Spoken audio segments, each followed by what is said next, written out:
নমস্কার বন্ধুরা, সম্বাস কুকিং এ আপনাদের স্বাগত। আজকে আমি রান্না করব ফুলকপি পোস্ত। ফুলকপি পোস্ত করার জন্য এখানে আমি দুটো ফুলকপি কেটে নিয়েছি।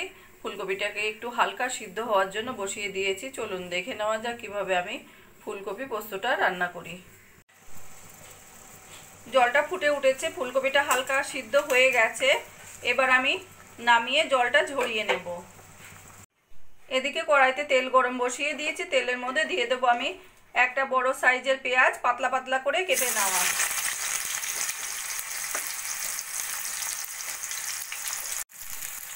পেঁয়াজটাকে একটু হালকা সোনালি করে ভেজে নেব।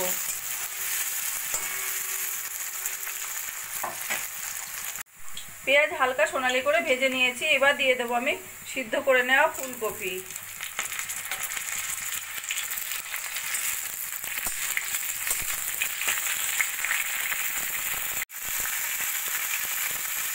ফুলকপিগুলোকে ভালো করে পেঁয়াজের সঙ্গে মিশিয়ে নেব।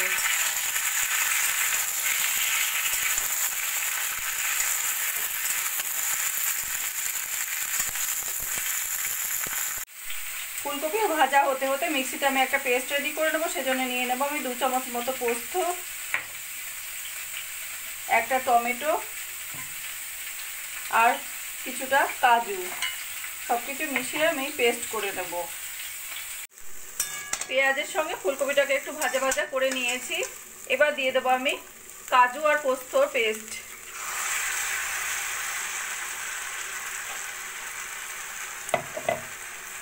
দিয়ে দেবো পরিমাণ মতো নুন, হলুদ আর লঙ্কার গুঁড়ো। এবার ভালো করে ফুলকপিটাকে ভাজা ভাজা করে নেব।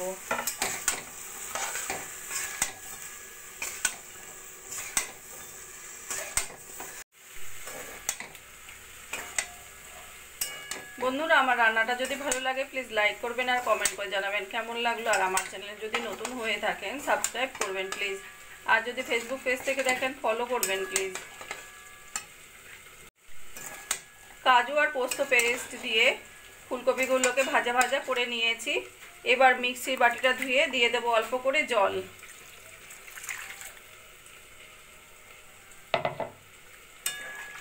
জলটা ভালো করে মিশিয়ে নিয়ে আমি লো ফ্লেমে রান্নাটা করে নেব যতক্ষণ না ফুলকপিগুলো সিদ্ধ হচ্ছে।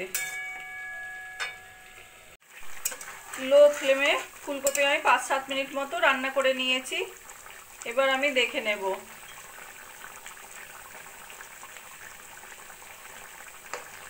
ফুলকপিগুলো সুন্দর সিদ্ধ হয়ে গেছে। এবার দিয়ে দেবো আমি 1 চামচ মতো সর্ষের তেল আর 2টো চেরা কাঁচা লঙ্কা। ভালো করে মিশিয়ে নিয়ে এবার আমি গ্যাসটা বন্ধ করে দেব।